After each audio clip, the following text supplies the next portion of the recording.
Okay. There we go. YouTube streaming is weird. Well, my internet died. Sucks.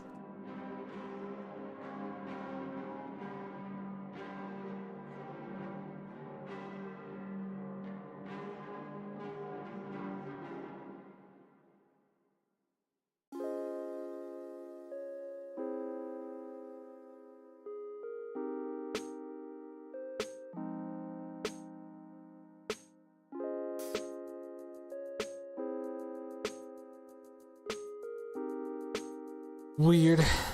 Internet just randomly died and reconnecting to YouTube was a pain. Like... Okay. We are back now. But yeah, reconnecting to YouTube was a pain.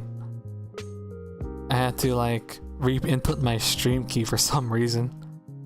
And it would not connect me.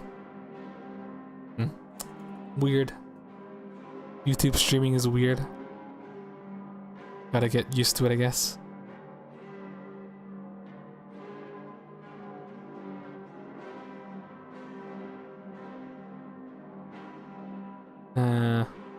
I'll give it a second for people to come back, I guess, or something.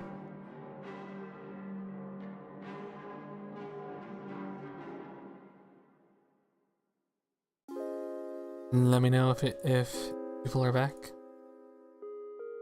Trying to check my channel, see if I am live. It says I'm live. I do not know.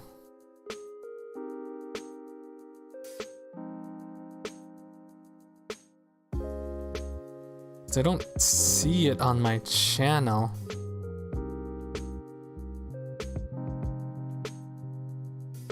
So I can't tell if I'm live or not.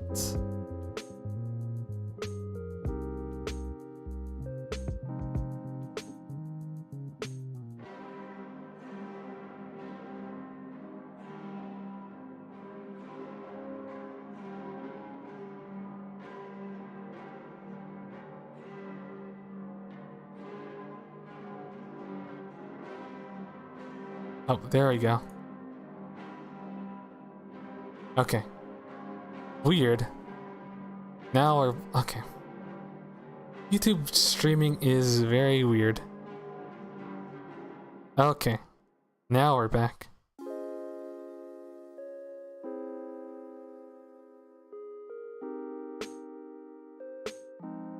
Think. Am I back? Yeah. Yeah, okay. It's live. Weird. I had to like... Okay. Well, we're back if anyone, if people are still there. I had to like... My internet disconnected randomly for some reason. And then I had to re-input my stream key on OBS for some reason, otherwise it would not reconnect. And then for some reason the privacy of the live stream was unlisted instead of public. So for like another minute I was like wondering why I wasn't live, but it was just unlisted. Weird. Very, very weird.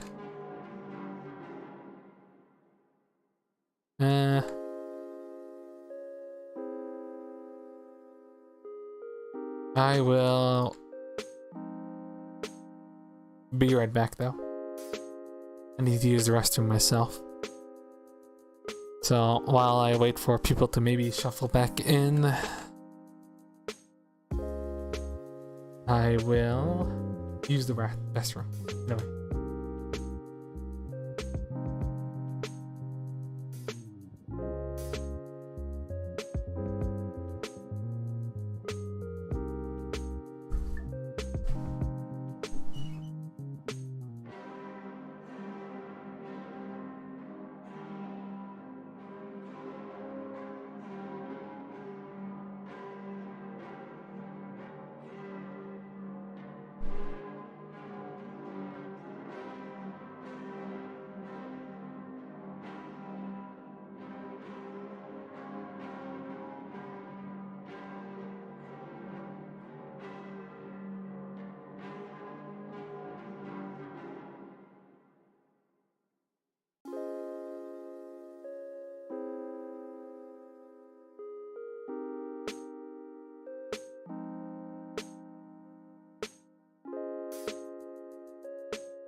We are back again.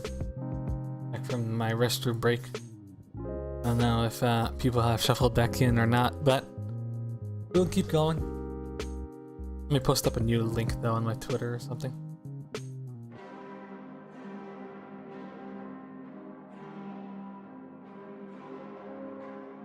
Copy link. Stream went down. New link. Put that on my Twitter.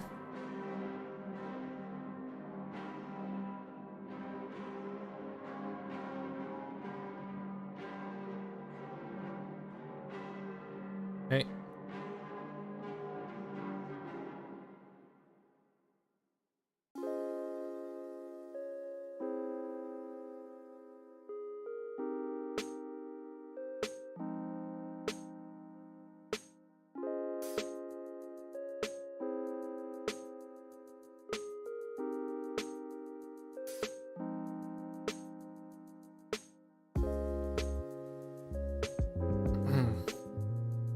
Well, regardless if people shuffle back in or not, we will continue.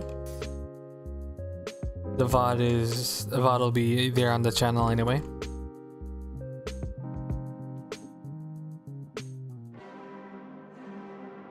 That is very unfortunate though.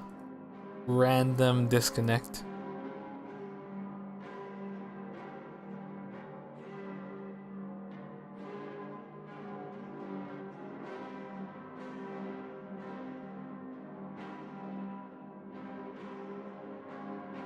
Make sure everything is right though. Visibility is public. Yes. Gaming. Restrictions, none.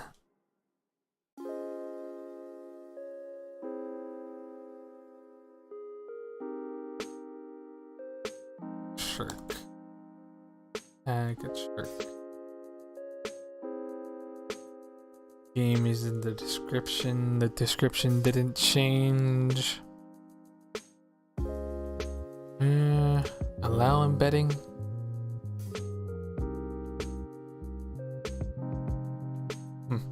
Okay. Yeah, YouTube streaming is weird. Okay. Everything's set up again. Guess I need to connect my channel to Twitch to OBS for it to be more smooth. I have no idea why. No idea why I had to re-enter my stream key. Okay. So we got cigarettes.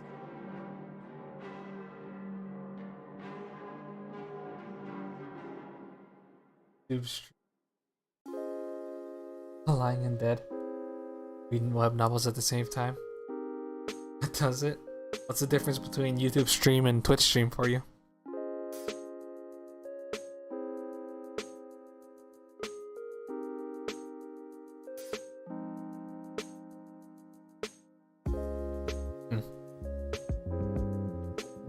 Okay. Where we left off, new day. After that intense scene last night with Pitcher and Finch. Finch is offering Pitcher cigarettes.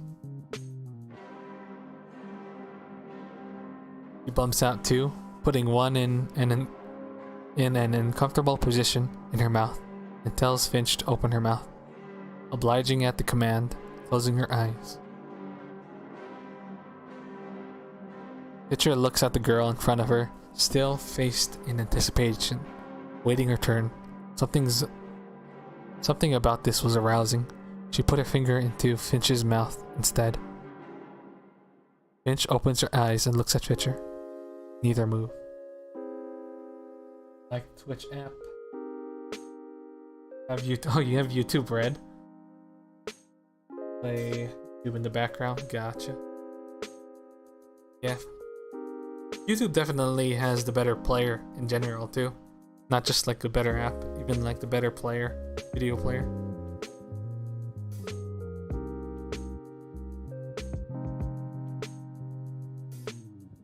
Pitcher, caught in her own actions, laughs it off and says, Here.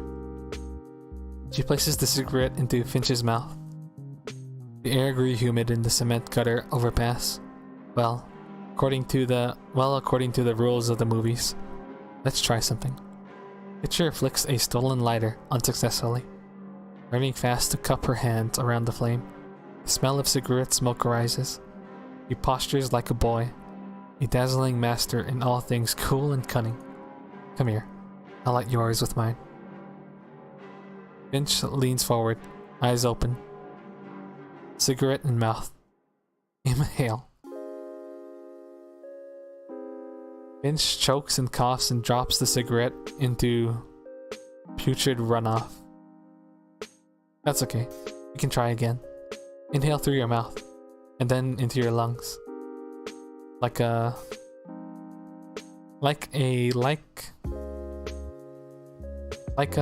straw. The air became pleasantly familiar. You're holding it wrong. Huh? Look at me and then look at you. And then look down. And I'll look to your wife. Just like the... what is it? The, what is that? The deodorant commercial with Terry Crews. How am I supposed to look at me? Picture repositioned. Old Spice, that's it. Old Spice. Picture repositions Finch hands to match hers. They sit on the bend of a dry bit of concrete. I have a headache. Pitcher grabs both cigarettes and stuffs them out. Puts her hand on top of Finch's head. Feel better? Probably. Finch is just like kinda going along, huh?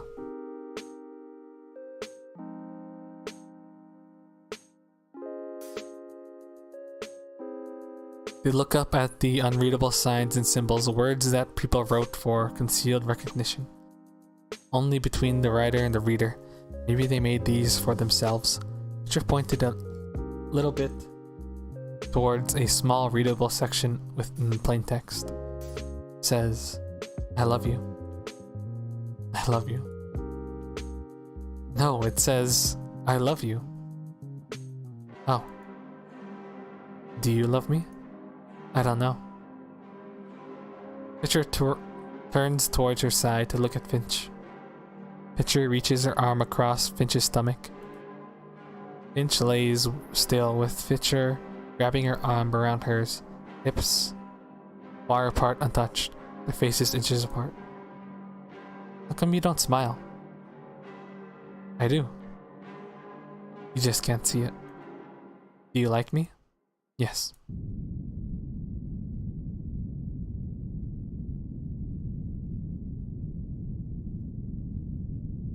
Finch, obviously, very apathetic.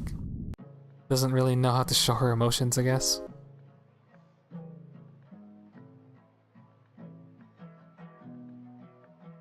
The two came across a cow that had been cut in half by some great machine on the median between intersections. The other half seemingly eaten by whatever carried it here. Its only purpose becoming mild distraction from an otherwise stale day to everyone else. Pitcher mewed over the cow and all its parts. There was something profound to be said, but all that came up was vomit. That in itself is pretty profound, I think. Pitcher threw rocks towards moving cars over an intersection, aiming at the cow. Oh, okay. I thought she was throwing cars aimed at, or throwing rocks at the cars. Like aiming at the car specifically. Felt like a lot of waiting. Pitcher thought it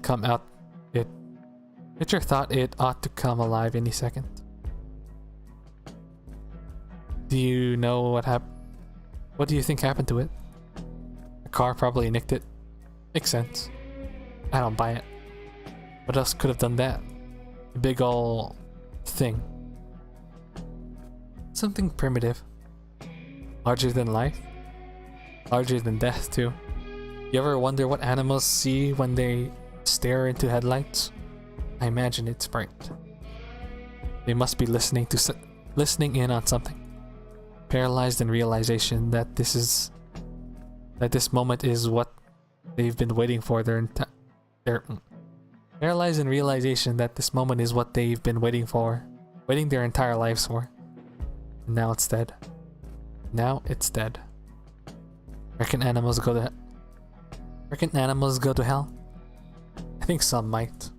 I wonder if he told the other cows where he was going before he left. Don't think cows can speak. Not this one, at least. How do you know? It looks stupid. Wasn't anything before. What does a smart cow look like? Wasn't anything before and wasn't anything now between those eyes. What do you mean? Do you? Overweight policemen came and sectioned off a bit of the road. A few tired to scoot the half cow off the median and into a truck. Or tried. The men laughed and pointed and poked a hole inside the cow. I think it's good that the cow died. We need a good crisis every now and then, yeah. It's drama. 1 second.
Okay.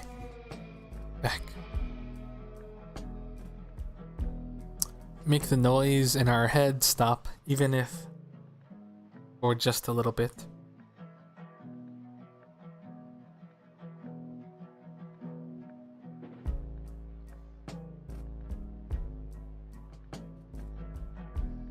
Sounds like a boring way to live.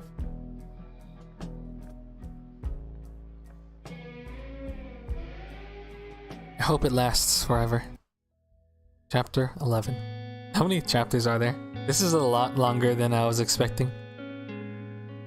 I mean, I didn't know what to expect, but definitely a lot longer than I was expecting.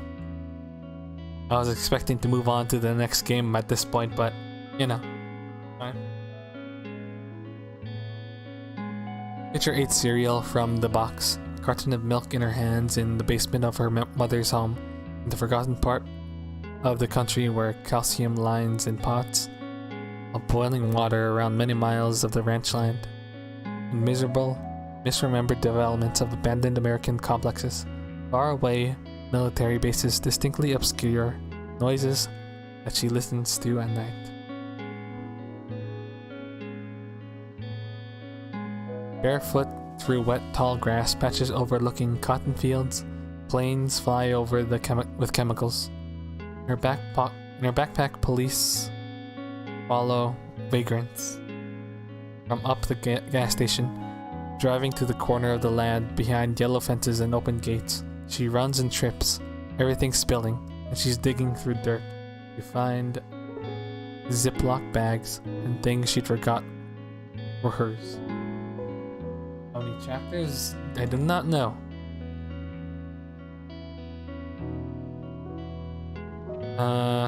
In the games page, it doesn't really say.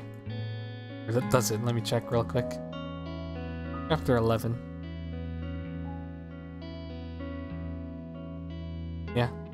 It doesn't say. There's a very minimal description of this game. It's just a single line that says, lovers in a city where they cremate the roadkill.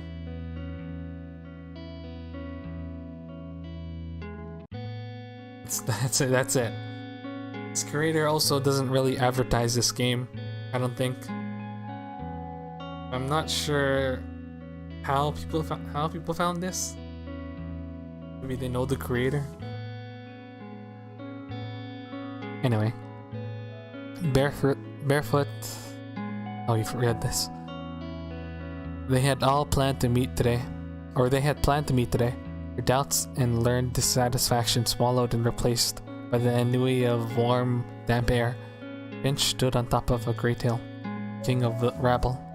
She was even paler than usual, her figure unmoving on top of the featureless green valley top, her hair tangling and untangling with the current. It was hot today. She held her hands in fists, feeling true profoundness, feeling great potential in the way the air felt. Kinetic impotence and conflicting wills brought her down from the hills and onto the streets. Familiar broken glass bottles and indistinct evidence carefully stepped over and ignored. Raising fanatics moved from door to door, asserting themselves in righteous acts of self-affirmation, with questions that everyone knew the answers to. Answers only out of obligation to the pious creatures that crawled in 90-degree heat in suits that were both too big and too small. She waited for Fitcher, sitting on the corner of the street. She closed her eyes, seeing a brilliant red listening empty hums. Fitcher walked up and stood in front of her, blocking out the sun. Finch opened her eyes, matching hers. Brilliant sea green Fitcher. Brilliant sea green. Fitcher's face moved with a dumb smile smirk. Hey. The death fetishist saw the two girls from across the street and waved. Finch waved at them.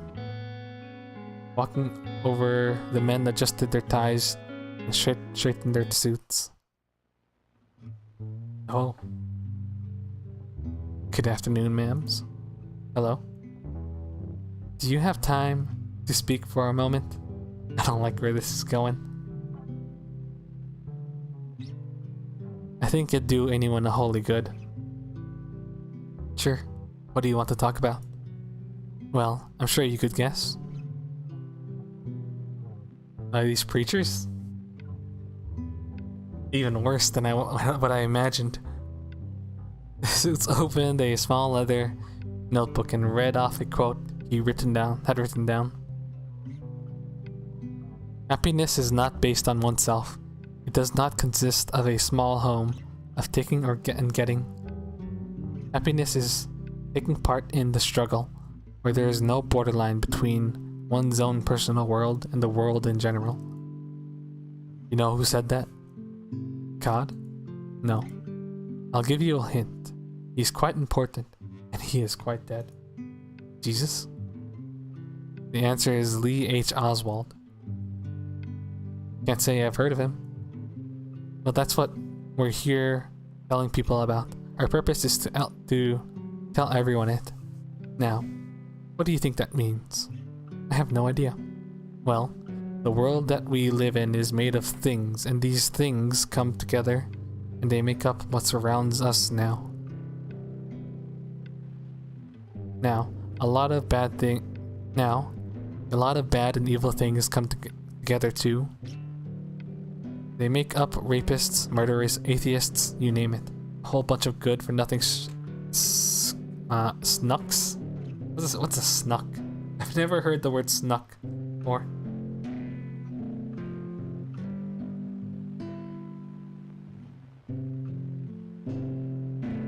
These evil things, well, they get their fix on making you, her, your mother, your father, all miserable. They breed us good-natured folk and make bastard atheist children who then go on and, well, you know.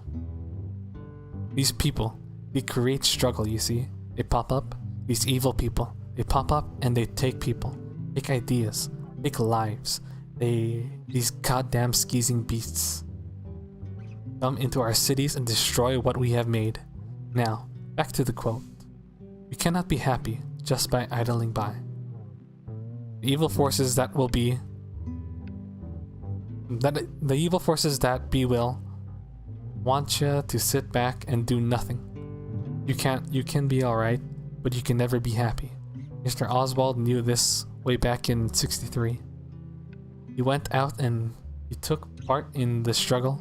He righteously and with deliberate intervention scrubbed the line between his world and everyone else's. This is a good thing? Very much so. What evil do you see in your lives? Surely there must be some that you are ignoring. It's fine. We all ignore sometimes. But we gotta be aware. Don't want our town and our churches and pretty girls like you running off and being run down. I don't think I've ever seen evil yet. It's all around you, Mist. Don't you see it?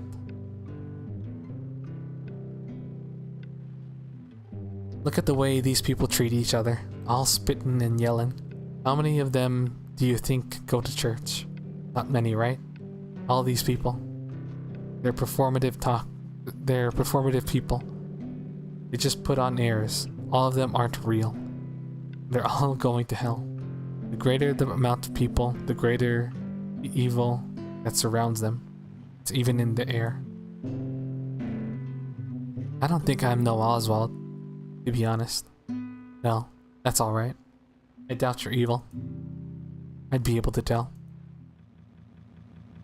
The suits handed them each a pamphlet that read, "We're all little lambs who have lost their way," and walked towards a retarded girl sitting on a chair across the street. They continued their efforts to revive God through the ideology of a man who accidentally shot himself twice.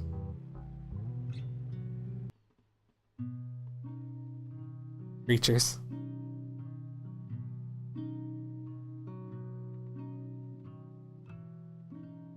Oh no.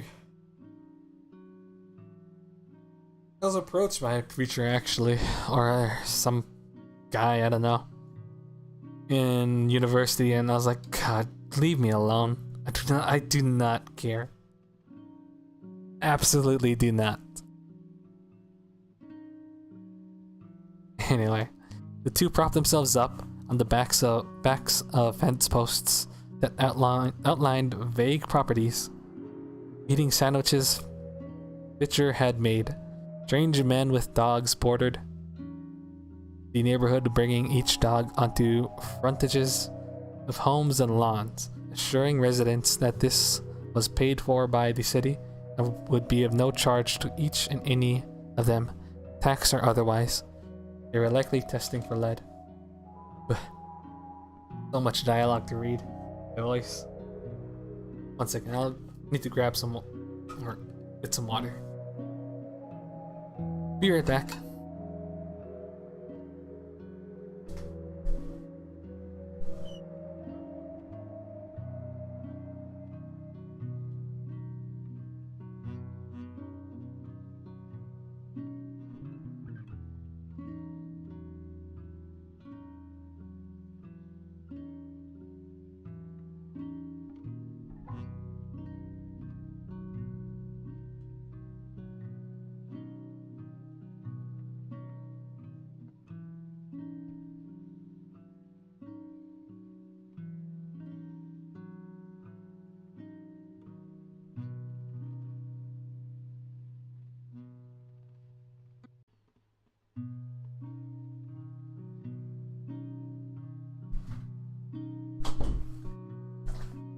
Okay.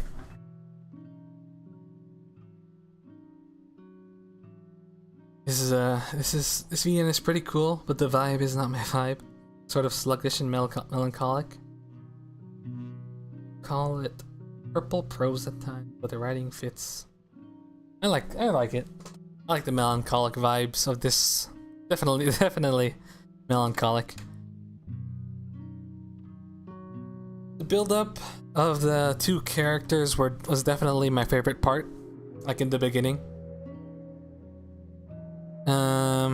This middle section is kind of sluggish, yeah, but I think the beginning was like really strong. It started really strong, And I like the character development of like the mom, or like introduction of the mom and everything. I think, yeah, the pacing could be better, but it's still, the vibes are, it definitely does match. Very fitting. Art and the writing and everything. Only problem is maybe the pacing. But I guess that's kind of what they're going for, is slow pacing. It's not bad, it's chill, it's relaxed. Dumbed my taste down to something.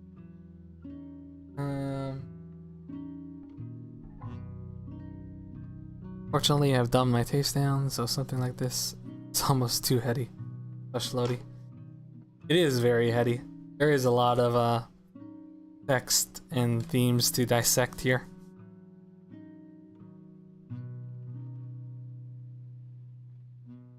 It's good though. I like it. Writing is very beautiful, I would say.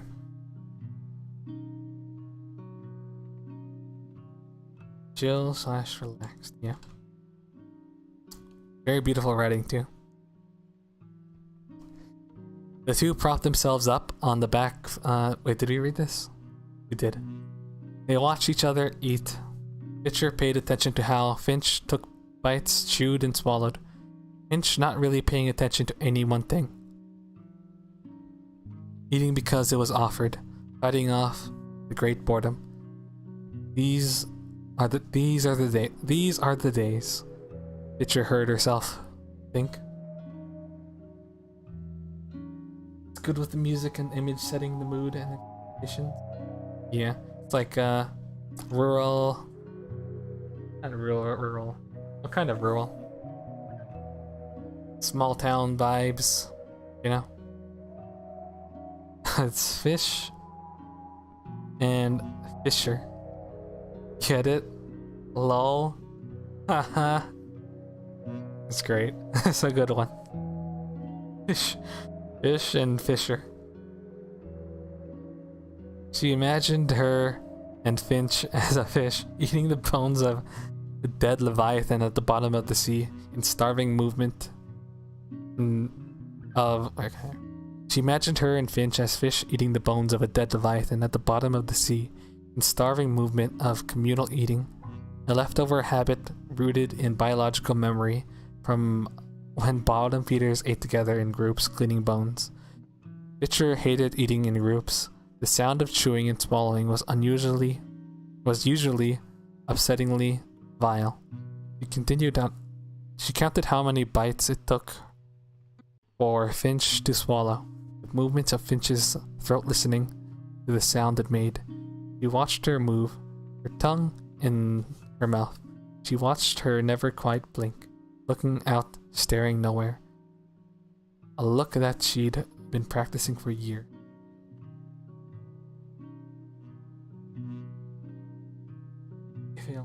Massive text with just, yeah, it would be, yeah, I can agree with that. It would be a little much.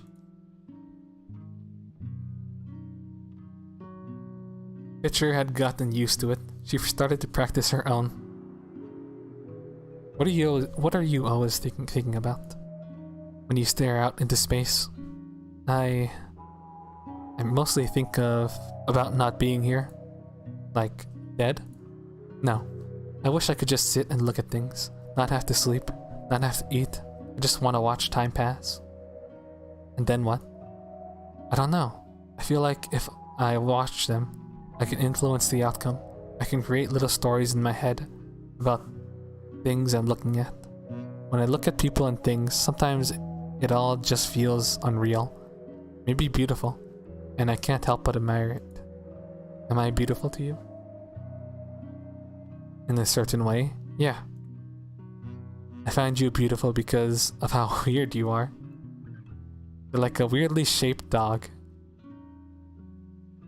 Oh no. You know what Finch does to weirdly shaped dogs?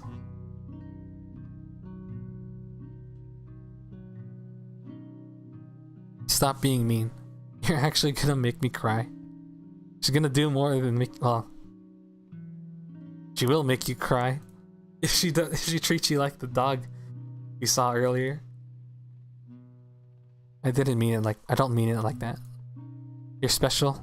You're special. Your face is cute. You walk like there's a pebble in your shoe with your toes facing in. No, I don't. I just enjoy watching you. What do you want to do in college? I don't know. Something where I can watch people, I guess. You want to be a photographer? No. I hate those guys. They don't get it. I think I get it. Why are you sitting with me then? Because I'm the main character. You're imagining the shot right now. Pitcher grabbed Finch's hand. I think I'd be the lead. Not possible. You spend all your time rooting. How am I supposed to root for you when I don't know what you're thinking? I guess that makes sense. Guess I'm not the lead yet. Haven't figured out my character. I feel like this is like some high-level meta commentary. You better watch out, yeah. As long as she doesn't piss the floor, she's probably fine. Maybe. I think I'd make a good Travis Bickle. Who's Travis Bickle? Who? Guy from a movie, oh. He's literally me. It's just like me, for real, for real. How would your movie end? Something grand and deliberate. I'd let every viewer know that I was once something. Yeah? Yeah. That's some foreshadowing if I've ever read it, you know? There's definitely some foreshadowing. We sat in an empty schoolroom. All of the students had left by that point. The semester's routine had ended. A weird sense of unsatisfying closure paralyzed each student. Makeshift summer plans. Everyone collectively freeing uncomfortable. It's so hard to read sometimes with this, I swear, I keep on saying it, but with this background, it's also, I'm getting a little tongue-tied with all these words. The semester routine had ended. A weird sense of unsatisfying closure paralyzed each student's makeshift summer plans, everyone collectively feeling uncomfortable through the overwhelming calm of pure free will and choice, all waiting for the next distraction to buy their days away. None knowing that this is as good as it was ever going to get. I feel like I've definitely gotten better at reading with all these playthroughs and live streams I've been doing of indie games.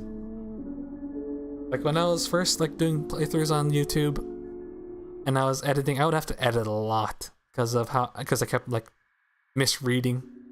But I can kind of read solidly without tripping over myself every other word. Finch and Fitcher were no different.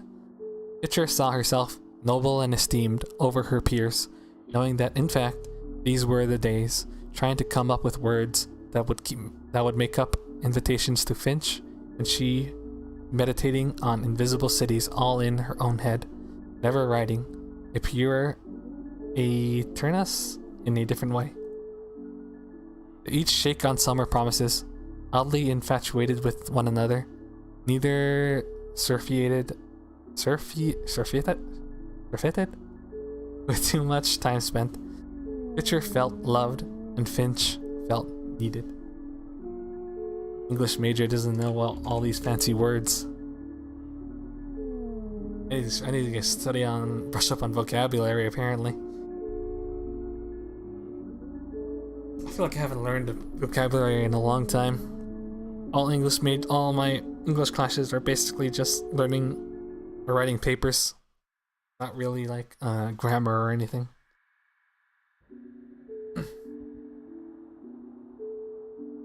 On the days that Finch wasn't around, Fitcher would resume her base state of being.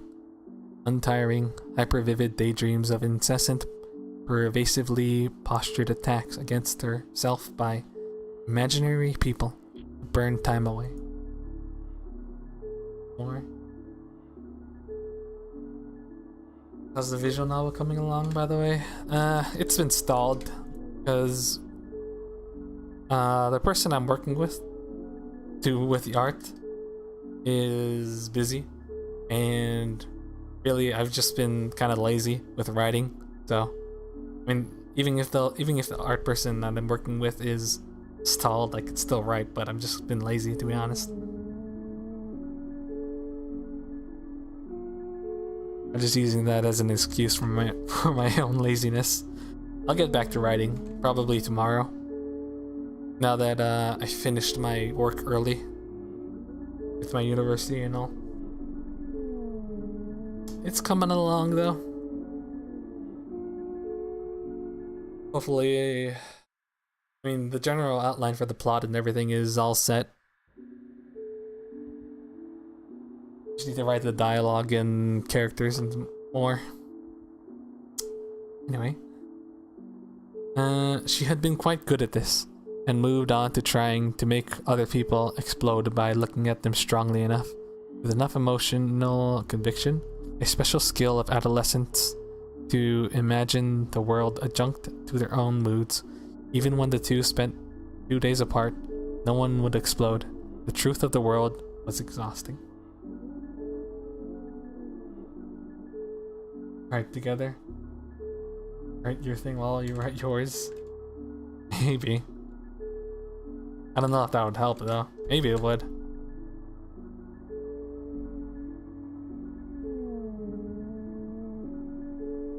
I would feel pressured. I don't know. I think I would feel pressured. I know there is no pressure, but still I would feel pressured. Not comfortable. Took me a while to be comfortable with drawing with other people, let alone writing. So maybe one day. It wasn't just boredom, she thought. There was something else too. Homesick, maybe? She would try to switch up routines or wander around looking for Finch when she knew she was busy working with her father. Not everything is something. She passes across Finch's house. Her father's car has a bumper sticker that read, "Gun control is mind control." Oh no. One of those people. The man is clearly stealing cable. Halfway up a telephone pole, Finch stood at the bottom holding the ladder. He shouted confusing jargon. Finch seemed to understand, passing up some stool.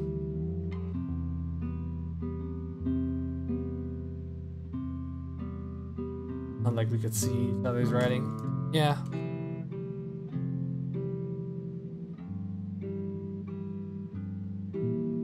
Still, I don't know.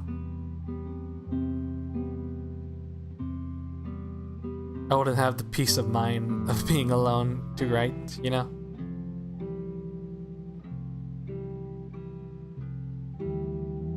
Hey. Finch waved from across the yard.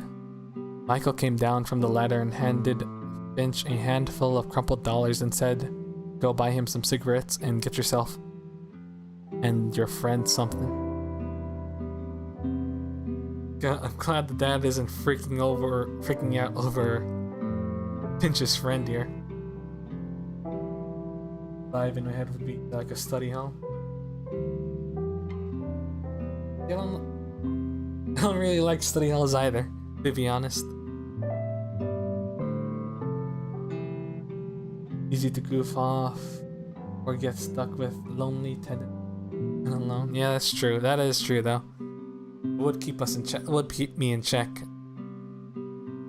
Maybe focus more on writing.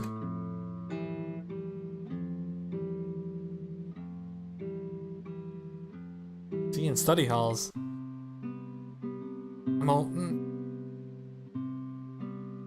in study halls I feel like pressured to work, you know? Like, other people are working, I should be working, I gotta work, why can't I work, you know? I don't know. I prefer to probably ride alone. Once I get more comfortable with riding, probably be up for that, but not right now.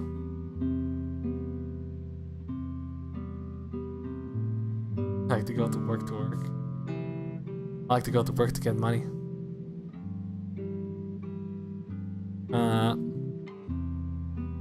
Michael did not believe that children could be federal agents. Oh, you'd be surprised, Michael. I'm surprised Michael doesn't think that. What?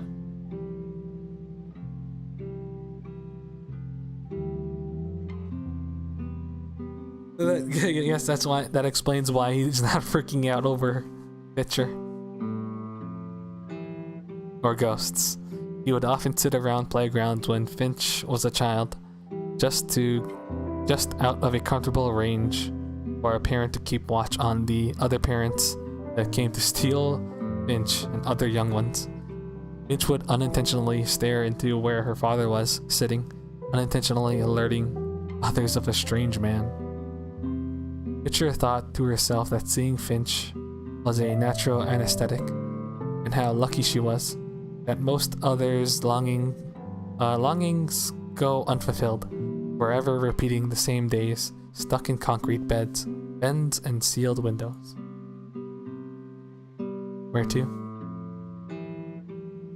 For money, but like at work, I'm in work mode. Yeah, I get you.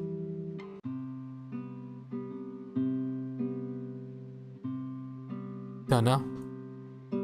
The day came and went immemorably. Each day was like this, each falling indelibly into the past. She couldn't remember what she had done yesterday. Time had become invariable, passing with a low hum. She had heard somewhere that in heaven, time doesn't pass. If it happens all at the same time. Past, present, future. Perhaps she was dead. That would explain a lot of things, she thought. The two sat on Fitcher's bed, watching tapes of filler, millions of little lights pulling them in and out of reality, neither one knowing the day or the hour. It was something in summer, they both thought. The sun started to go down. Finch never did mention the mold, or the bug bites, or the way the tap turns gray. She was never cheerful or disgusted. She simply was. The sound of moving gravel could be heard, followed by brakes. Finch hugged Fitcher and stood up. She didn't like Fitcher's mother much. She'd much prefer to not exist in her presence, no more than to even give a bit of distant courtesy. Fitcher leaned forward to try and kiss her, but Finch turned her head instead.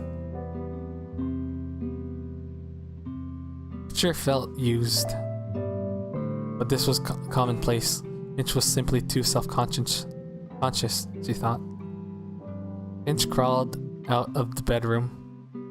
Finch crawled out the bedroom window. Fitcher fell asleep, gripping her sheets, pulling the smell of Finch closer. She wakes up to the sound of breaking glass and screaming, laughing. It's now fully dark outside and the only light coming from the kitchen. Something's about to break. Something's about to happen.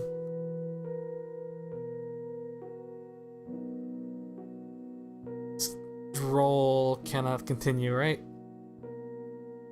Her mother and the young army layman had swapped bits of outfits and were something collectively more naked than they should have been.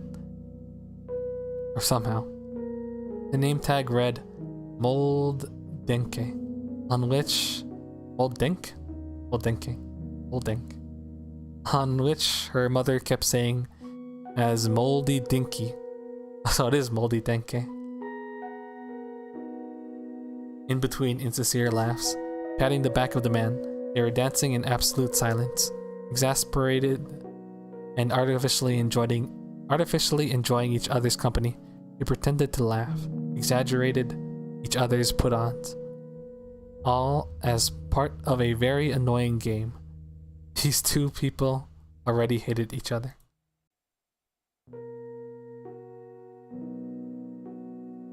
Luckily for Fitcher, Moldenke only came over every once in a while. I was gonna say, I'm surprised these two are still together. Together might be putting it loosely. Fitcher had seen enough. She went back to her room and was met with the sound of her mother moaning, "Moldy Dinky, moldy Dinky," through the walls. She went outside, grabbed her bike to find Finch. Fitcher felt that she wasn't so much a person, but more a bundle of identifiable traits of grouping and concepts. She was also pretty tired. She wondered if Finch saw her as a person. She saw Finch's person, walking up and down the street where Finch lived, looking upwards at streetlights and some Seronis. Mouth closed. She hadn't been noticed yet, so she just stopped and watched Finch. She loved Finch. All that can be discovered was pointless in the great profoundness that a lover provides. Emanation, a sincerity, and a drip of anesthetic trust. She felt her own identity develop in the acceptance that Finch gave, placing her very image of being into her care and protection. Finch was acceptably odd. Fitcher saw Finch's weird idiosyncrasies as merely cute. Kaon. Finch kept looking at the streetlights and eventually turned around and saw Fitcher.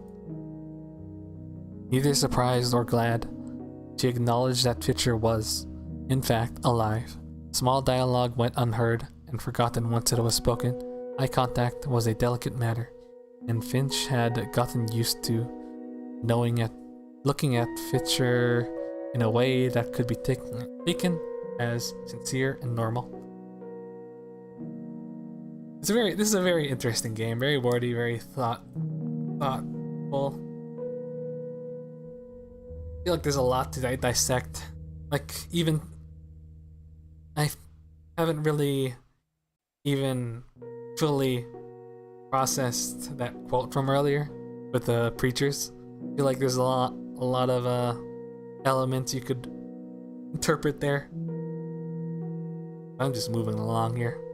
I'm just moving along. I'd like to come back to this story and maybe analyze it more later. But I feel like it's a lot to read in one sitting.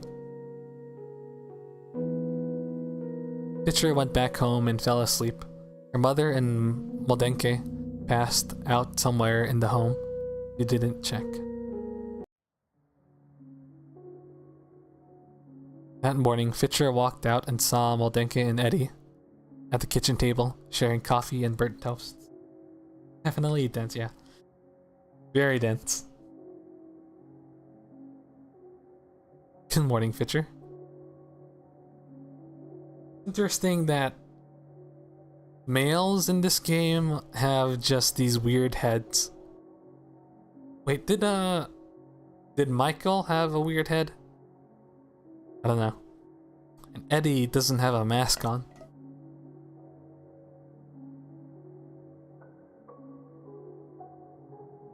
Very brain hurts for an overthinker like me. Yeah, you could write a lot about this story.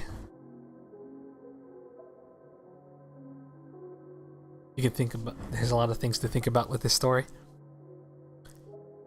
But it's also very simple. There's a lot of words, a lot of themes, analogies, quotes, and everything. But at the same time, it's kind of beautifully simple. Elegantly simple.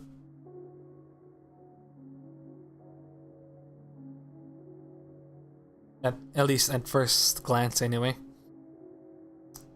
Good morning, Fitcher.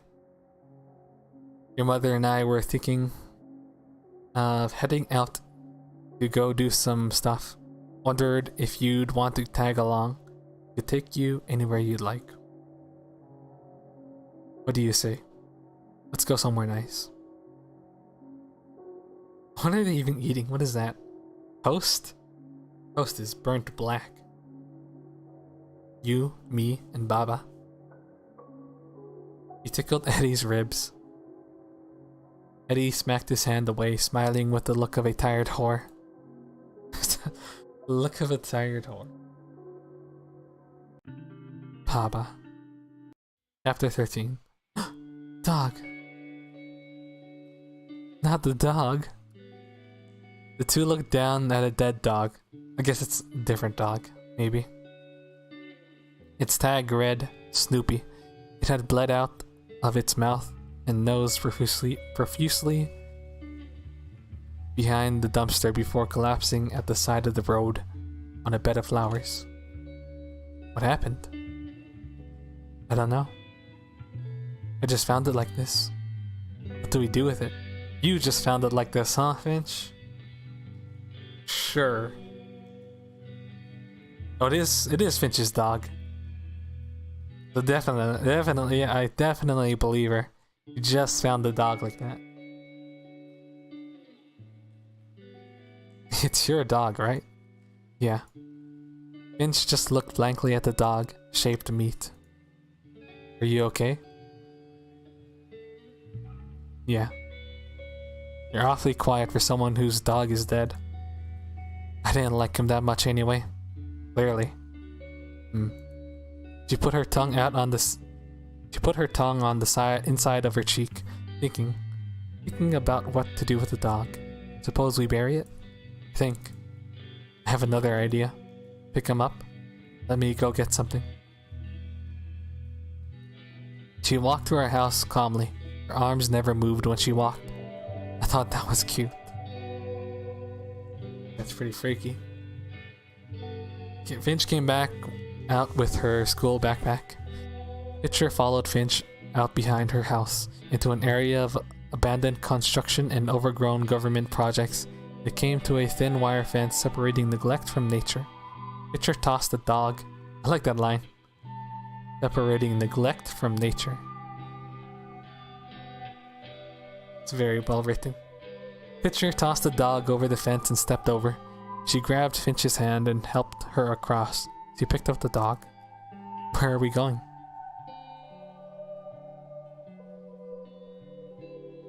Somewhere. You looking for a good spot to bury him? Pretty much. They kept walking. Pitcher kept turning her head, watching the back of houses grow harder and harder to see.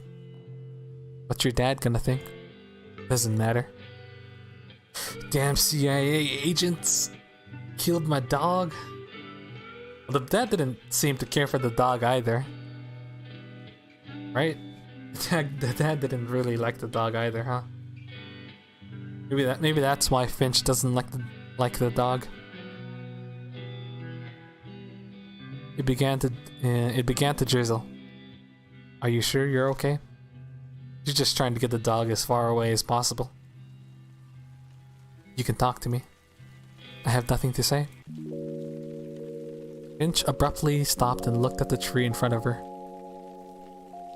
She put down her backpack and pulled out a rope. Pitcher watched her tie the rope in a bow around the dead dog's neck and loop it around a branch, lifting the dead animal. Brutal. Why? Finch sprayed lighter fluid on the animal. She handed a box of matches to Pitcher and poured it at the dog. Pointed at the dog. Do it for me, please. Finch held her palm sleeve to her face, covering her mouth and nose. Pitcher didn't understand, but she didn't want to upset Finch. She lit a match and tossed it towards the gasoline-soaked animal. Fire. What was the description of this game? Lovers in a city where they cremate the roadkill? I guess Finch just considers this roadkill. Or the equivalent of roadkill. Fire, fur, rain, rust. The only colored thing in the game is amazing PNG fire here. Finch grabbed and held Fitcher's hands tight. Fitcher's hands tight. Grammar error. Really tight. It started to rain harder. Winds twirled the rope back and forth, spinning and unspinning, waving back and forth, burning. Finch stared beyond the dog. Fitcher stared at the fireball. Her hand feels nice, she thought. Could you hold me? Or can you hold me? Finch opened her arms and Fitcher put her head onto Finch's lap, never breaking eye contact with the flame. Finch petted Fitcher's head, combing her hair through the fire, through her fingers. Will you do that to me if I die? Do you fetch? I can if you want me to. Finch continued to pet Fitcher. I don't think I would. I don't think I would then. You're nice. Really? Yeah. I'd say so. You're the nicest person. He sat in the rain. The dog kept smoldering. The wire snapped. There was a thud followed by a quench. Bitter, acrid smoke rose.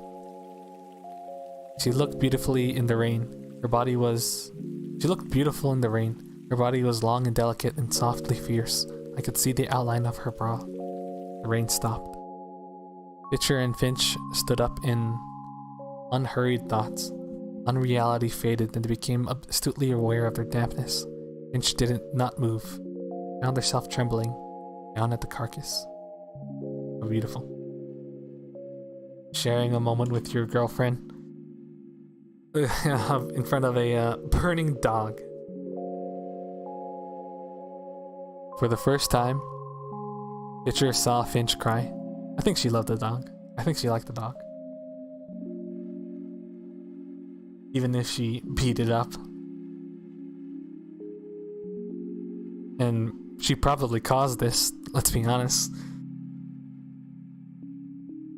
There's some deep emotion. There's some like deep emotional things going on here. It had no sound. It had no motion.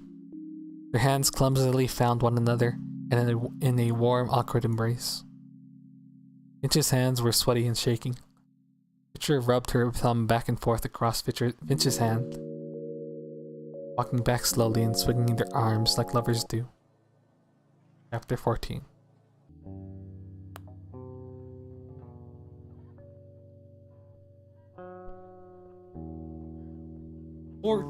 Chapter 14. I'm gonna stretch. Make sure you stretch. Stretching is good. Gamers never stretch. Very important. Okay. Fitcher sat alone in her bed, counting the pulses she heard of blood pass around and in between each section of her body, with uncomfortable pauses as it passed between points of comfortable pleasure, especially around her temples. Bordering on insanity. Bordering. Tongue twister. On insanity. The kind that incites petty frustrations kicking at a grand infinite nothingness. Routine with no intention and no end. Eddie was in the kitchen with a dumb smile on her face, acrylic nails on her hands cupped together, staring forward at old Denke, who laid back in a smug adolescent way, as if he had made a deal to get a bigger allowance and was thinking of the extra candy he could buy now. What happened? Hey, why don't we go as a family to the pool today? You can bring your friend. Something about the way she said that was mildly upsetting. Or school uniform, what? Perhaps Cal liked dead-eyed. Her mouth was open too long. She was too sober. Fitcher and Finch stood at the lip of a publicly funded outdoor pool and in the obnoxious distance where the rest of the town was, near where parents send their kids in school wrapped in pillows and reflective tape.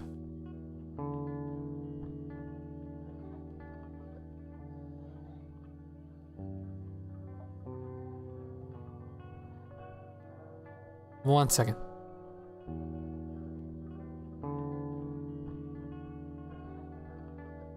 One second. Oh.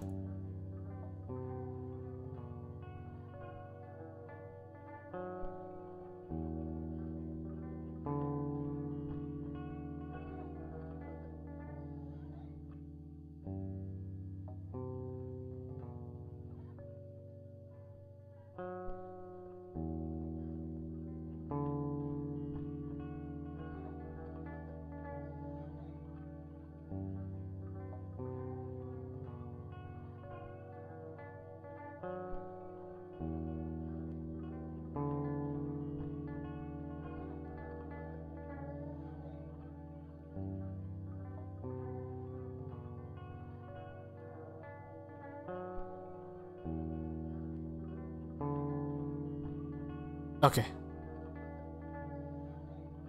We're back.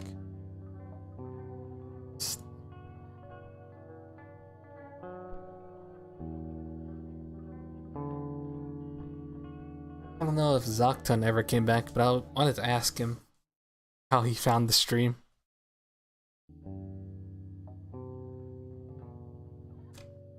As I learned, you can actually find indie game streams on YouTube kinda relatively easy, but it's very out of the way.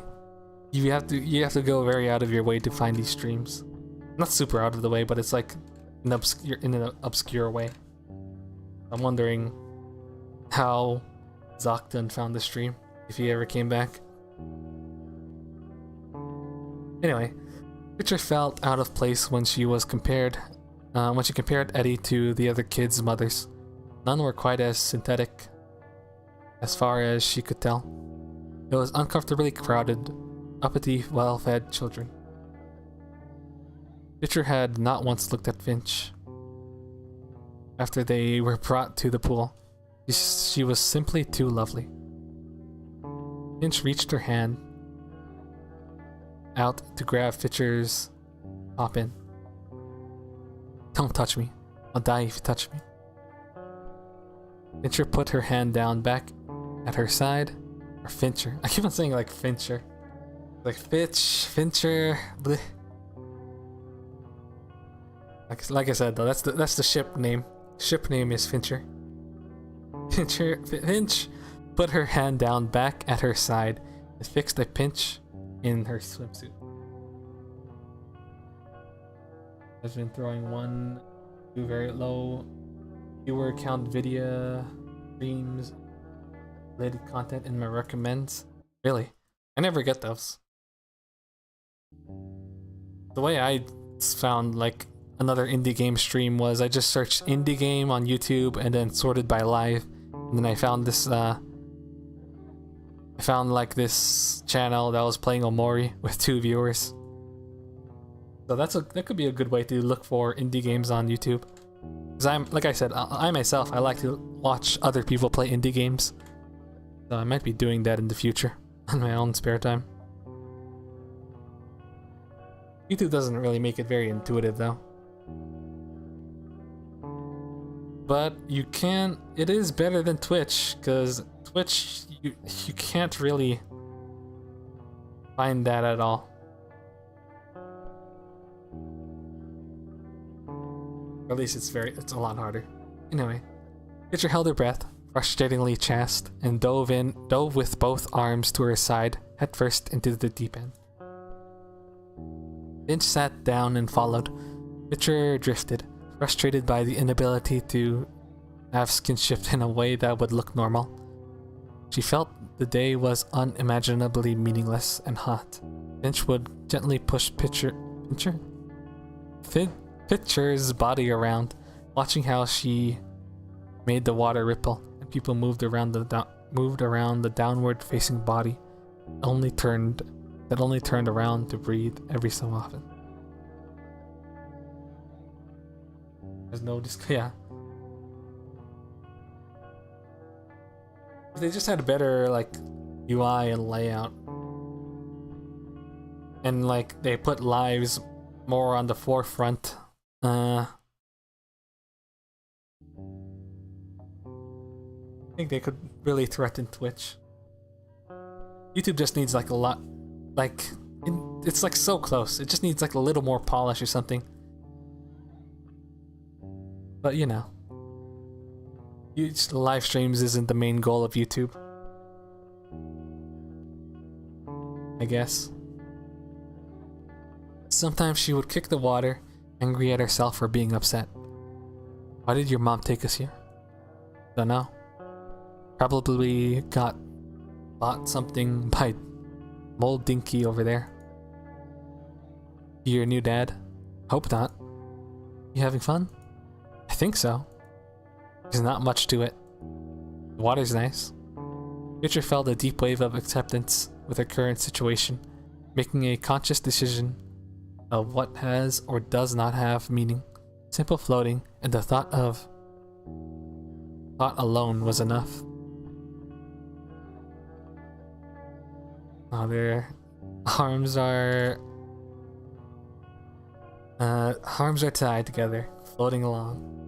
Her and Finch locked arms. Yeah, that's the term. Her and Finch locked arms and stared upwards through metal gates, covering their ears with water, listening to muffled screams and laughs. Seeing how the sun baked everything in a red light when they closed their eyes. The imagined theaters of people, all watching the same film, looking at the black margins, interpreting what the film is with peripheral vision. She'd be among them, looking at everything go by and seeing indefinite nothings, but feeling the raw, personal message. She thought about staring into the sun, and then decided not to. She closed her eyes instead, abstracting the entirety of Finch into warm touch. They stood dripping by a vending machine, palmed wet money, both staring into the glass. One looking at their reflection, the other at stale confectionaries, a dead rat, camouflaged in between a Hershey's and a Reese's, titled D5. What's that dead rat doing in there? If you think if we press that we get it? I would hope so. $1 worth? $1 for a dead rat? Yeah. Why? Finch shrugged her shoulders. Probably. Finch put in $1 and pressed D5. Tiny machines churned and the rat came out halfway stuck, caught by the wire of the coil.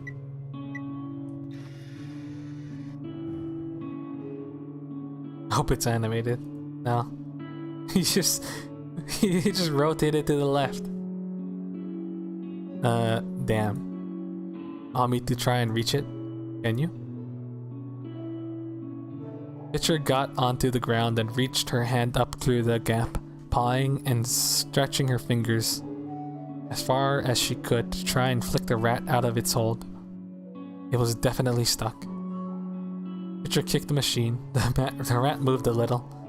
Finch put in the other $1. $2 for a dead rat? Now that's a rip-off. Wait. Try to knock it over with something. I don't want to spend $2 on a dead rat.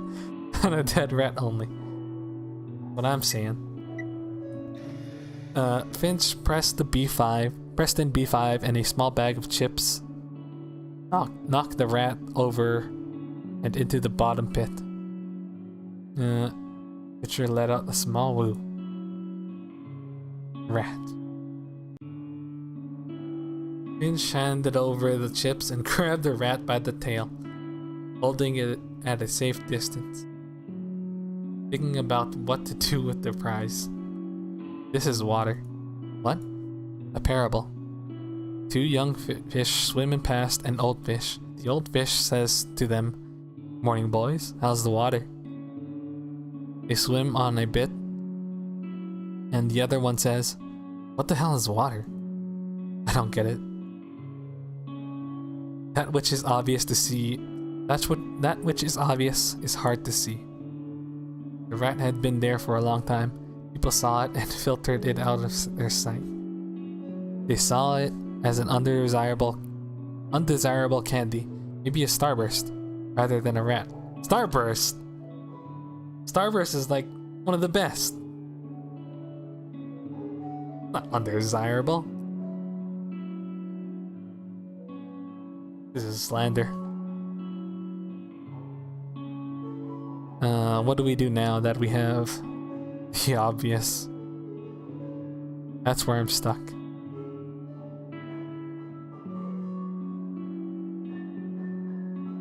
Finch has like no opinion on anything except Starburst. That's where she draws the line.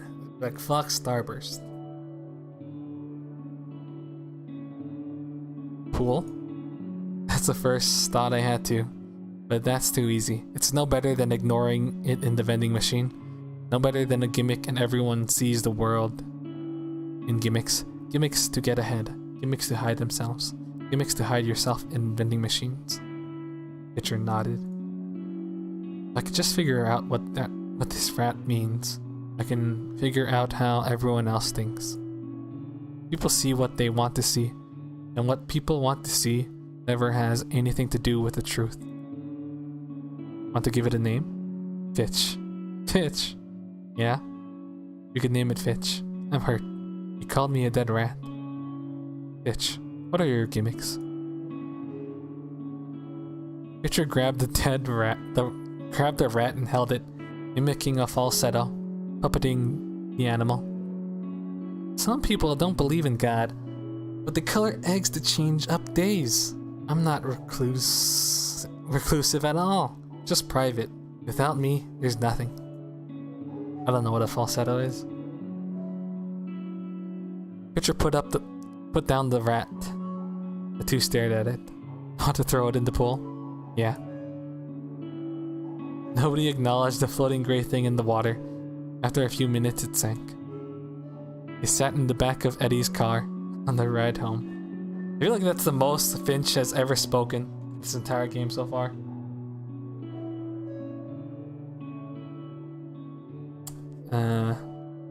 Each staring out the passenger windows, tuning out monosyllable conversations that the adults were having. Finch and Fisher both fell asleep and their bodies leaned on one another, each not entirely unconscious, watching sunlight enter and fade, intense reds through their eyelids interrupting. Fisher thought that Finch's body smelled nice with chlorine. He placed her hand on top of hers. They pulled into the driveway to their homes. They all walked inside. Finch did her usual walking past the trash and sat on Fisher's bed. Fisher, come here for a sec. Fisher walked into the kitchen where Eddie and Moldenke sat stern. Me and Moldy are getting married. Okay. We're going to move on base with him.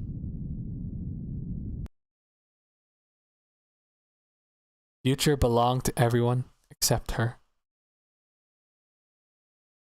Oh, Fincher's the one that's going to be moving, not Fincher. Fincher.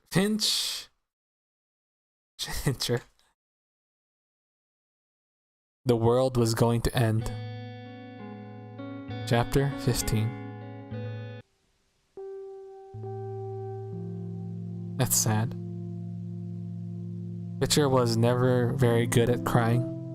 Love, which is a simple thing, has no decisive overarching narrative, but is most strongly in a complete and total instant. But is felt most strongly in a complete and total instant. A single brief moment that vies with imitations in a contest to kill all those who experience it in a profound, simplistic misery. A break pull. We had been everywhere, and we had really seen nothing, she thought. Fisher felt her existence abruptly end and made herself live in visions where each day forward jumbled in a frustratingly lonely, cynical humor. She tightly hugged Finch, sprawling her entire body across hers as an act of resistance, locking Finch's arms down pinned. This isn't fair. Nothing even happened. You never got to do anything. Can't end here. When exactly do you leave? The day after tomorrow? You seem too calm. I don't see the point in getting upset too. Don't you at least like me? I like you a lot. Doesn't mean that I need to overreact for you. You know how this ends? Yes. Have you ever tried to stop it? Everyone tries in their own ways, but nothing will work in a way that's satisfying. You know that though. No, I don't. What if you ran away? And go where? The world is pretty big. Somewhere else.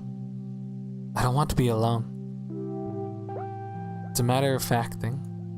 Even with me here, were you less alone than before? What kind of question is that? I'm just a warm body. You being here was enough. Richard's voice quivers. And now the world's gonna end.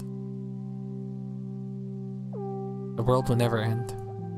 It simply never is, and is never anything but the end of an illusion. So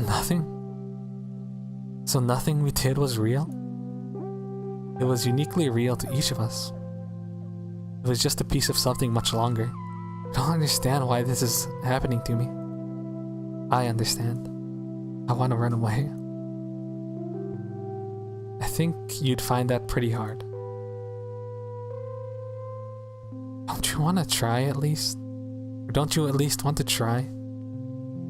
I'll go wherever you go until you don't need me. Don't say that. I love you. It'll be okay. Why did you fall in love with me? What part of me made your heart race? I wanted to be held. You seem different. Do you still think that? I'll think that for a very long time. I'd like to live it a day after day. I'd like to live it day after day, after night, after day. I really love you. It's not like I'm dying, but I won't get to see you.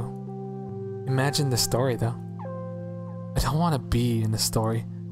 I want to be held. Where do you want to go?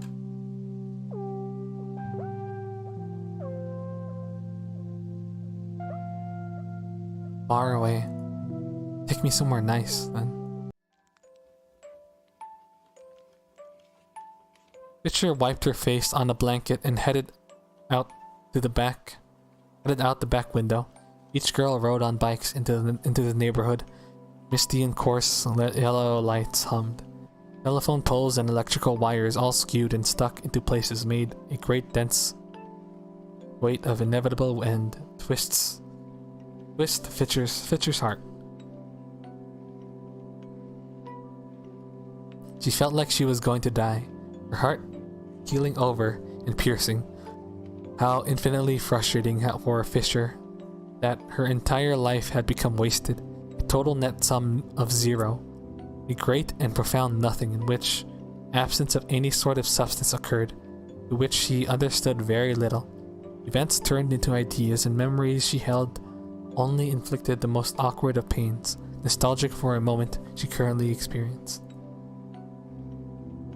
To live and not to see which is in front of her, living solely in her head, creating imaginative diagrams and experiences that never compared to the real thing that she had fallen in love with being a powerful thing, but one that could not follow, she could not stay, a powerless and futile struggle to try and do anything about other than fall into a child's attempt at trying to control their own lives, a type of struggle that she knows will come to another nothing, and one that will only be looked on as a meek act of position in a system that leaves her lost and alone and afraid. She grasped mentally desperately to try and find an out, a way to live forever, a way to experience this moment over and over, riding bikes with Finch. Finch began her only attachment to the world. Or Finch being the only attachment to her world, her own self-value and identity held within Finch's mind, who she admits personally, in the back of her head, to not understand, but harbors a deep affection towards, perhaps somewhere, sometime, in a less miserable place. They'll meet again.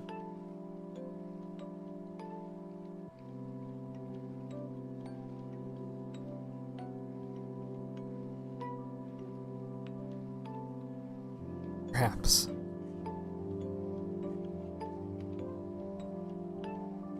She only saw the end. Only the end was understandable. Only the end of everything was comprehensible. Death was an impossible alternative, an act that meant nothing except spite towards being chewed to get chewed no more. She was meat, a very sad piece of meat. A dark wind blows. Finch had never said that she loved her. She knew that Finch wasn't artificial. Oughtn't that meant something. She couldn't find any reason for her life to be so. She cursed God. It simply was not meant to be. No, she figured she simply did not deserve happiness. Nobody deserved to be happy. Everything that she did was for nothing, and all that she craved and ever had would be taken away by artificial forces and invisible games played by those who had never heard their own thoughts in their own heads. She cemented her thoughts as a victim and got mad, pedaling harder and exhaustively up the street that she had never gone, vision going blurry, unable to find a way to exert her own existence onto the outside. They continued to pile up. They continued up the one-way street and went on forever in silence, playing a pretend game of what it means to be human.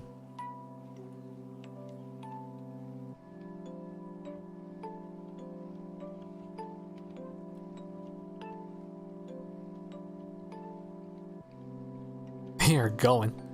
They are zooming.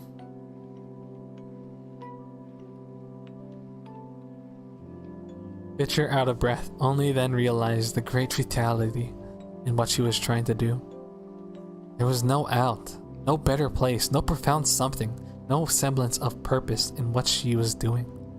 It was time being wasted in false hollow attempts at trying to cheat at the game. Time that could be better spent trying to find a nice ending that would have at least some sort of meaning. There was no purpose in trying. Powers that be have already decided the action and the result and the human consequence. It was simple and deliberate fate that this would happen. And in Fitcher's life, a gift among a lifetime of mediocre entitlementistic, skewed ideas. It was more than unfair, she thought. It was wholly uncruel that everyone else could go on and be and continue and live uninterrupted. He conceded.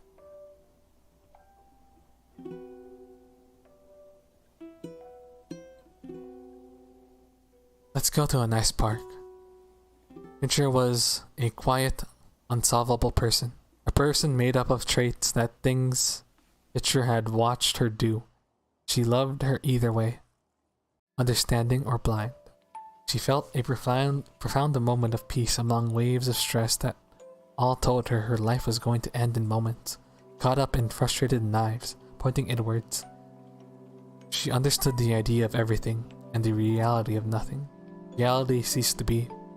Perhaps it was she that was autistic. There was no overall meaning, no message. All nights spent brooding and developing a bottomless infinite truth, only for it to be unusable. Triumphed by how humid she felt. Her shirt sticking to her skin, she looked back, seeing Finch starry-eyed and intense. Had she already figured this out? They eventually found their way to a park at the edge of the city. There, on a park bench, a blind man sat, overlooking a vast nothing. With infinity behind him, great clouds formed and hummed. A small radio was on his side. Evening, girls. Beautiful day, isn't it? How does he know that they're girls?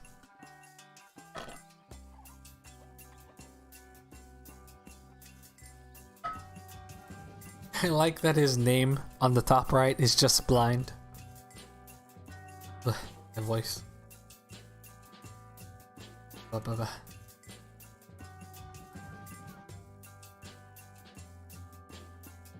So much dialogue. Ugh. It's alright, we're training my vocals to go on for a long period.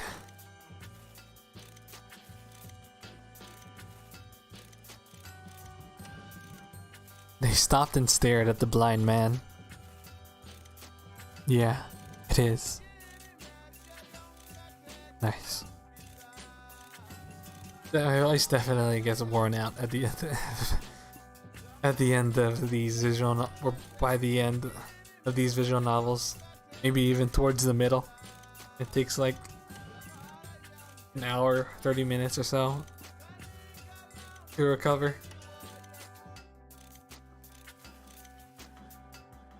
Pitcher began to cry.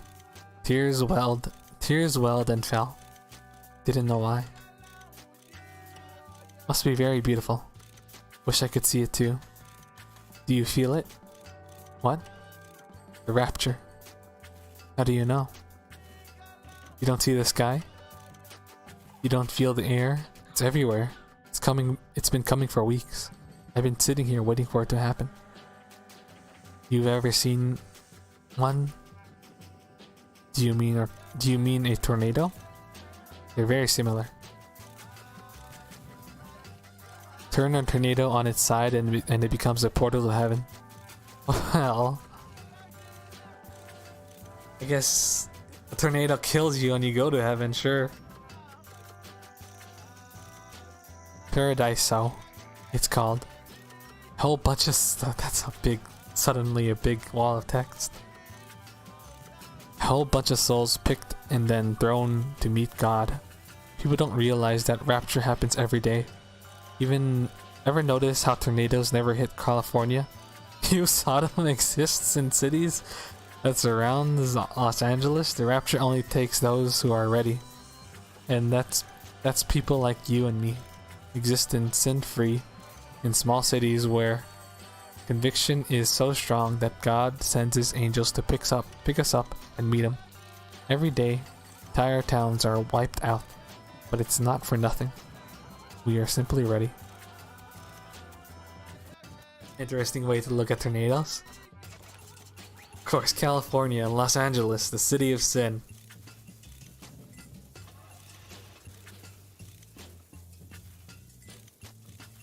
And I feel it now. I'm ready. I'm guessing you come out here because you felt it too. It began to rain. Clouds spiraled. Celestial sirens picked up and went off across the city. Finch stood in the middle of a blank park in awe, her pale eyes on fire staring upward. Siren. Tornado siren. What is that? Tornado sirens. Holy shit. Why does it sound like that? Like? It's so beautiful. Finch had figured it out. It was very beautiful.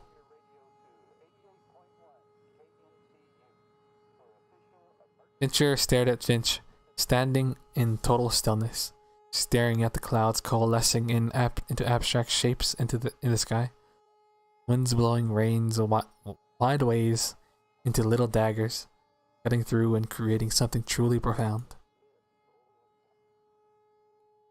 Fincher sat down underneath a rusted bus stop awning. Finch stood still, listening to ancestral calls, riding the divine feeling of having figured it out, total and utter awe at the marvel, the beautiful marble. For the first time in the weeks that she had known Finch, his smile was of intense sincerity. Her entire face seemingly carved for this specific moment, this moment of clarity. And in that moment, the rain stopped. The wind stopped, then the siren stopped, and Finch stopped, paralyzed in space by sheer reverence. She had the face of someone who had finally fallen in love, venerated admiration for something very, very beautiful. She sat down next to Fincher, still smiling, her hands gripping her silk skirt. The days, with its cares and perplexity, is ended and the night now upon us. The night should be a time of peace and tranquility. Time to relax and be calm. We have need of a soothing story. To banish the disrupting thought of the day. Set at our rest our troubled minds and put at ease our ruffled spirits. And what sort of story shall we hear?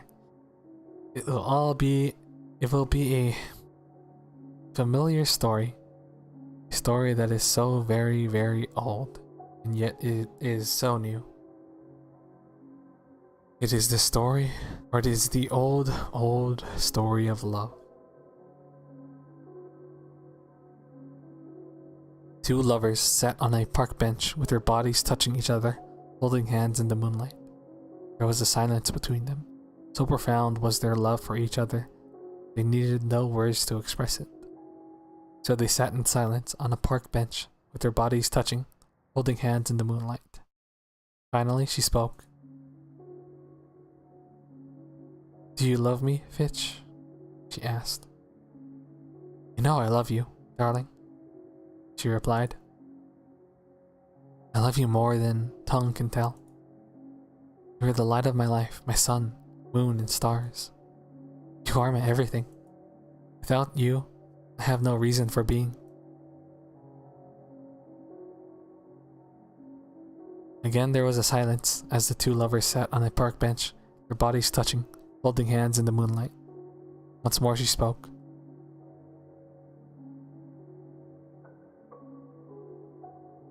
"How much do you love me, Finch? Fitch?" she asked. She answered, "How much do I love you? Count the stars in the sky. Measure the waters of the ocean with a teaspoon. Number the grains of sand on the seashore. Impossible, you say? Yes. And it is just as impossible for me to say how much I love you. My love for you is higher than the heavens, deeper than Hades, and broader than the earth. It has no limits, no bounds.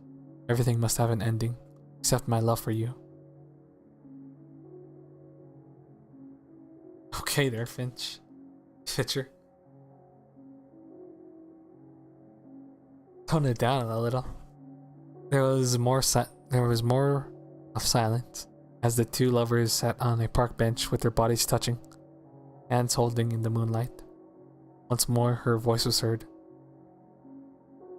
"Kiss me, Fitch," she implored, and leaning over, she pressed her lips warmly in her fervent osculation. Masks are off. Chirk. Dog mask. Chirk.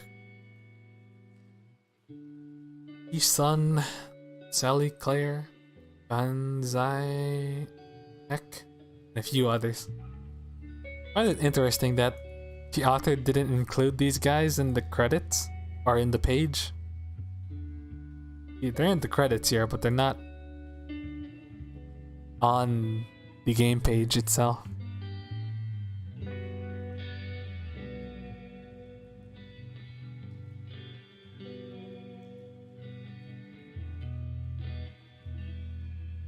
And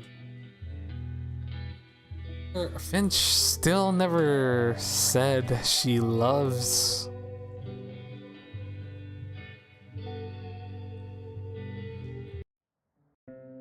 Oops.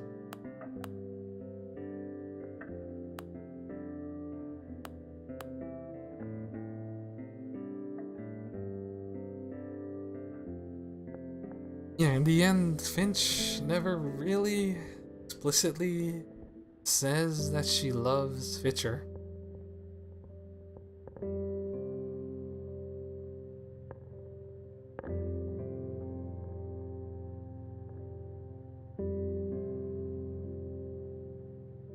This is a lot to unpack. There's a lot that can be said. Interesting ending. A little bit jarring, Ammo. A little bit, because you have to interpret it. I think having been faced with death, do you think Finch doesn't love Fitcher? I'm sure she does. She just can't really express it well. Just like how I do think she loved Snoopy the dog. But I think after facing death, Finch like comes to, I don't know, feel love, right? Guess that's the idea. That's my interpretation of it.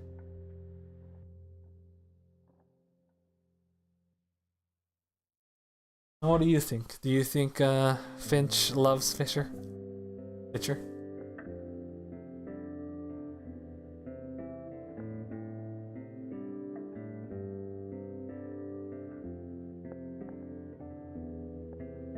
I'm sure she does, though. I'm sure Finch loves Fitcher and you know, Snoopy, you know, brought out of her apathy, maybe.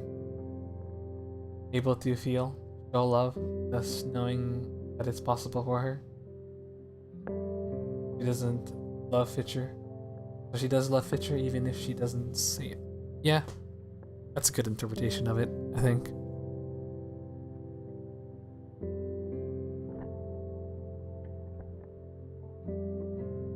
I like the ending.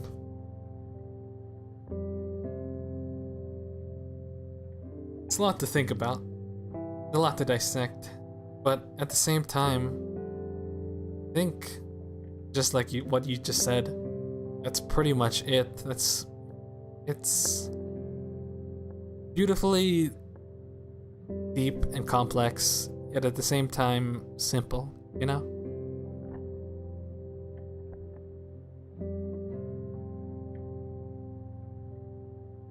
Like,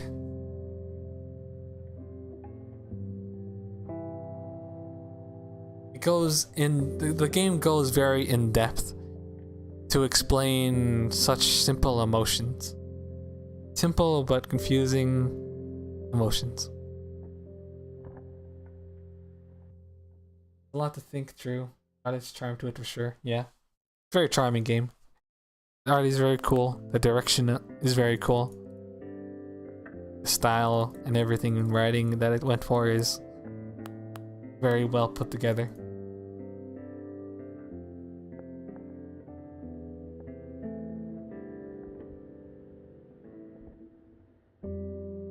What time is it?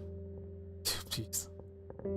I did want to complete this in one sitting and go into the night, but this went a lot longer than I thought it would. That was 3. How long was the first stream?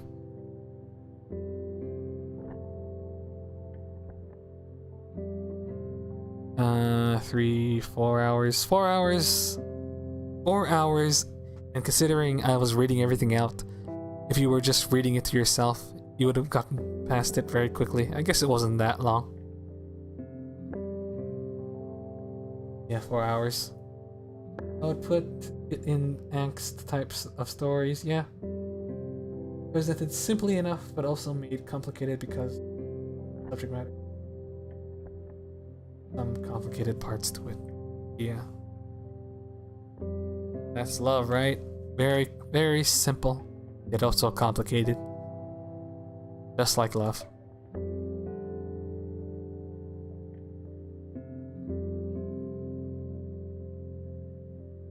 I imagine if you were playing this by yourself and just reading it in your mind instead of aloud, it would be 3 hours, 2-ish hours, 3 hours. Pretty short game actually. Not that long.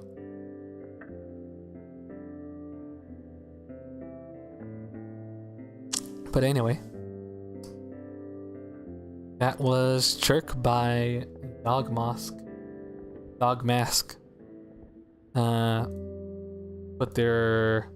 Put the game page in the description.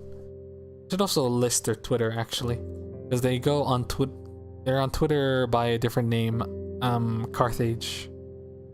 If you like that, if you thought it was interesting and maybe you want to see more, go ahead and check him out. His art style is very interesting.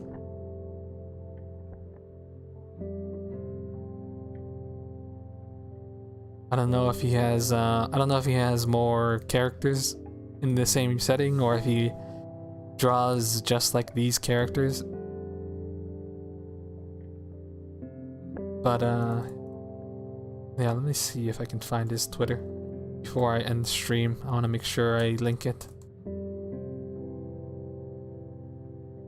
Here it is. Love might not be simple, but it can be considered almost universal, as in almost all human capacity. It's it in contact with love in some way.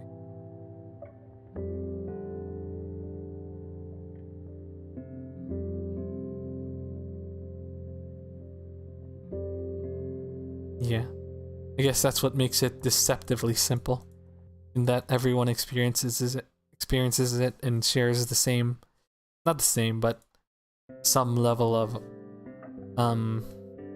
love, and they are in some level similar experiences.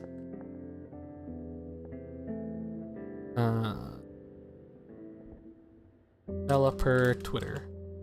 Okay. Yeah. But yeah, that was Chirk. Little meandering here towards the end, because I'm just thinking a lot about the story. But yeah, play it yourself if you want. Maybe analyze it further. It was a good game, and I think another playthrough would do it more justice. And be sure to follow Carthage on Twitter if you like his stuff.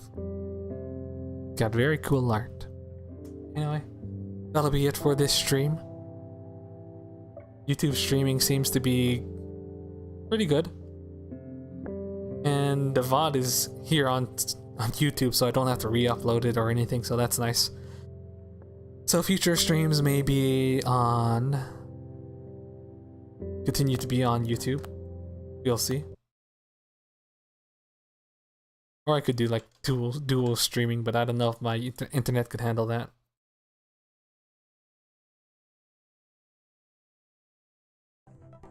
I will catch you guys on the next one. Thank you all for joining me.